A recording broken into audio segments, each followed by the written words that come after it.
Hello friends, કેમ છો બધા? આઈ હોપ બધા મજામાં જ હશો. તો સૌથી પહેલાં બધાને જય શ્રી કૃષ્ણ, જય મુરલીધર. હું છું પ્રિયા અને પ્રિયાસ કુકિંગમાં તમારા બધાનું સ્વાગત છે. હવે ફ્રૂટ સલાડ તો દરેક લોકો બનાવે છે અને બનાવવો ખૂબ જ સહેલો પણ છે. પણ શું તમે પણ બધાની જેમ જ ફ્રૂટ સલાડ બનાવો છો? બધા ફ્રૂટ સલાડ બનાવતા જ હશે અને બધા સારો જ બનાવતા હશો, પરંતુ બધા લોકો એક જ ભૂલ કરે છે ફ્રૂટ સલાડમાં. એ શું? ચલો આપણે આગળ મુજબ જોઈએ. અને એકદમ ઘટ અને રસદાર બાસુંદી જેવો એકદમ સરસ ફ્રૂટ સલાડ કેવી રીતે બનાવો, ચલો આગળ મુજબ જોઈએ. આજે આપણે ફ્રૂટ સલાડ બનાવવાના છીએ, તો એના માટે મેં અહીંયા 1.5 લીટર જેટલું છે એ ગાયનું દૂધ લીધેલું છે. તમે એની જગ્યાએ કોઈ પણ દૂધ લઈ શકો છો.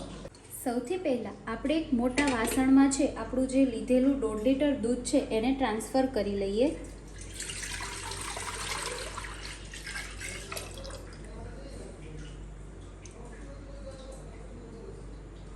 આપણે કસ્ટર્ડ પાવડર ઉમેરવા માટે અહીંયા થોડું વાટકામાં છે ઠંડુ દૂધ લઈ લીધેલું છે. તો સૌથી પહેલાં આપણે છે એમાં કસ્ટર્ડ પાવડર ઉમેરી દઈએ.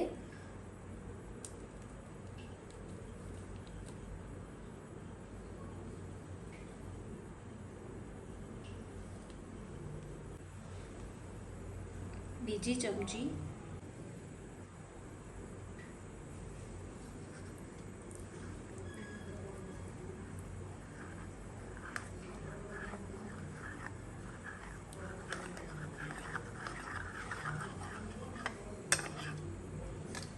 હજી થોડો એવો કસ્ટર્ડ પાવડર ઓછો લાગે છે એટલે આપણે ફરી એક ચમચી છે કસ્ટર્ડ પાવડરની ઉમેરી દઈશું.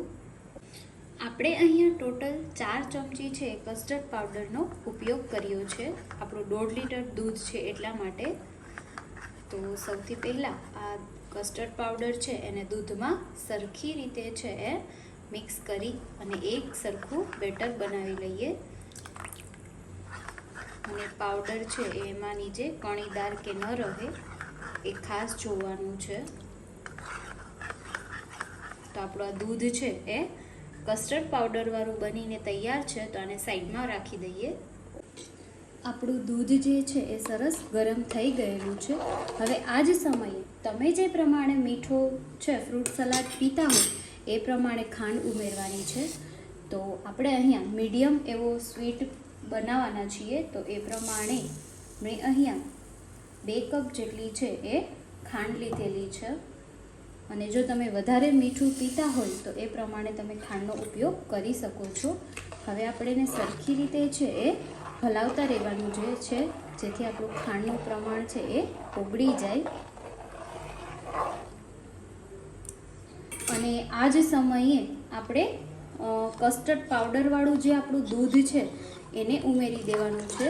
અને ઉમેર્યા બાદ એકદમ હલાવતા જ રહેવાનું છે, જેથી કસ્ટર્ડ પાવડર છે એ દૂધમાં જામે નહીં. થોડી વાર એને આ જ રીતે આપણે હલાવતા રહીશું. આપણું 5 થી 7 મિનિટ જેવી છે એ દૂધ થઈ ગયું છે. આ જ રીતે ઉકાળવા, એટલે પહેલાં કરતાં થોડું અમથું ઘટ બન્યું છે. તો હજી આપણે 2 થી 5 મિનિટ છે એને સરખી રીતે પકાવી લઈએ. એટલે આપણો કસ્ટર્ડ પાવડર જે ઉમેરેલો છે એ કાચી એની બિલકુલ પણ સ્મેલ ન આવે. કસ્ટર્ડ પાવડર જે છે એ સરસ મજાનો પાકી ગયેલો છે હવે. અને આપણી ખાંડ પણ સરખી રીતે મેલ્ટ થઈ ગઈ છે. દૂધ પણ સારું એવું ઘાટું થઈ ગયું છે. હવે આ જ રીતે 1 થી 2 ઉફાણ આવે ત્યાં સુધી રહેવા દઈએ, એટલે આપણું ફ્રૂટ સલાડ બની અને તૈયાર થઈ જશે. ત્યારબાદ એને ઠંડુ થવા માટે આપણે થોડી વાર મૂકી દઈશું. તો મેં અહીંયા ગેસની ફ્લેમ છે એ બંધ કરી દીધેલી છે અને આપણો ફ્રૂટ સલાડ માટેનું દૂધ પણ એકદમ બની અને રેડી છે. તો ચલો હવે આપણે ફ્રૂટ સુધારી અને તૈયાર કરી લઈએ. હવે સૌથી પહેલાં અહીંયા ફ્રૂટ સલાડમાં ઉમેરવા માટે મેં 2 નંગ છે એ કેળા લીધેલા છે. તો સૌથી પહેલાં કેળાને આપણે આ રીતે 4 ભાગ કરી અને એકદમ ઝીણા છે એ સુધારી અને તૈયાર કરી લઈશું. કારણ કે જો મોટી કટકીઓ આપણે રાખીએ ફ્રૂટ સલાડમાં તો જમવામાં છે એ જોઈએ એવી મજા ન આવે. તો બને એટલું ફ્રૂટ છે એ એકદમ ઝીણું સુધારીને તૈયાર કરવું. તો આપણે કેળું સૌથી પહેલાં સમારી અને તૈયાર કરી લઈએ. કેળા જે છે એ સમારી અને તૈયાર છે. હવે મેં અહીંયા 3 નંગ છે એ ચીકુ લીધેલી છે, જેની મેં છાલ પણ પાડી લીધેલી છે. હવે આપણે ચીકુને પણ એકદમ ઝીણી સમારી અને તૈયાર કરી લઈએ. તો આ રીતે એકદમ પતલી અને એકદમ ઝીણા નાના એવા કટકા કરી અને આપણે ચીકુને પણ સમારી અને તૈયાર કરી લઈએ. ચીકુ છે એ પણ સમારી અને તૈયાર છે. તો હવે આને પણ સાઈડમાં મૂકી દઈએ. દૂધ જે છે એ પણ એકદમ ઠંડુ થઈ ગયેલું છે. હવે એકદમ ઠંડુ દૂધ થાય એના પછી જ આપણે જે તમે ફ્રૂટ ઉમેરવા ઈચ્છતા હોય એ ફ્રૂટ પછી જ ઉમેરવાના છે. તો આપણે જે અહીંયા 3 ચીકુ સુધારેલી હતી એને આપણે એમાં ઉમેરી દઈએ.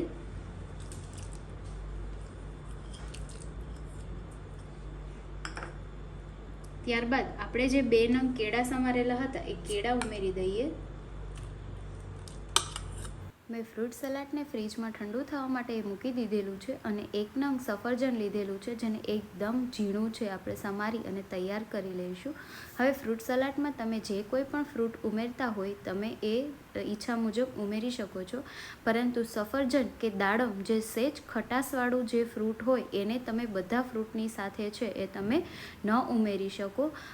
તમારે જમવા બેસવાની અડધી કલાકની વાર હોય ત્યારે તમે દાડમ કે સફરજન જે ઉમેરવા ઈચ્છતા હોય તો એ છે એ અડધી કલાકની વાર હોય ત્યારે જ ઉમેરવાનું, એની પહેલાં ન ઉમેરવું. એ એક બાબતનું ખાસ ધ્યાન રાખવું. અને દરેક લોકો ફ્રૂટ સલાડ સરસ બનાવતા જ હશે, પરંતુ એક બીજી ભૂલ એ કરે છે કે તમે જે એમાં ફ્રૂટ ઉમેરે છો એને સમારેલા તમે જે સાઈઝ છે એ મોટી રાખો છો. તો ફ્રૂટ સલાડમાં બને એટલું ફ્રૂટ છે એકદમ બારીક ઝીણું સમારેલું રાખો, એટલે ફ્રૂટ સલાડ પીવાની 2 ગણી વધારે મજા આવશે. અને ઘણા લોકો છે એ ફ્રૂટ સલાડમાં ફ્રૂટનું પ્રમાણ છે એ ખૂબ જ વધારે પ્રમાણમાં રાખે છે અને દૂધનું પ્રમાણ ઓછું હોય છે. એના કારણે પણ લોકો ફ્રૂટ સલાડ છે એ અવોઇડ કરે છે અને ઓછું પીવે છે. તો એક ફ્રૂટ સલાડનું પ્રમાણ છે એ દૂધ કરતાં છે વધારે ન હોય એ બાબતનું એક ખાસ ધ્યાન રાખો. તો સરસ મજાનું ઘટ અને બાસુંદી જેવું ફ્રૂટ સલાડ સ્વાદિષ્ટ બનીને તૈયાર છે. તો તમને આ ટિપ્સ અને રેસિપી કેવી લાગી કમેન્ટ ચોક્કસ કરજો. અને જો તમે મારા વિડીયો પર પહેલીવાર હોય ને તો લાઈક અને સબસ્ક્રાઈબ કરવાનું ભૂલશો નહીં. અને હા, સાથે સાથે બેલ આઇકોન દબાવવાનું ન ભૂલતા, જેથી આવનારા દરેક વિડીયોની નોટિફિકેશન તમને તુરંત જ મળતી રહે. અને હા, તમારા ફ્રેન્ડ્સ અને ફેમિલી મેમ્બરને પણ શેર કરો. ધન્યવાદ. Thank you for watching.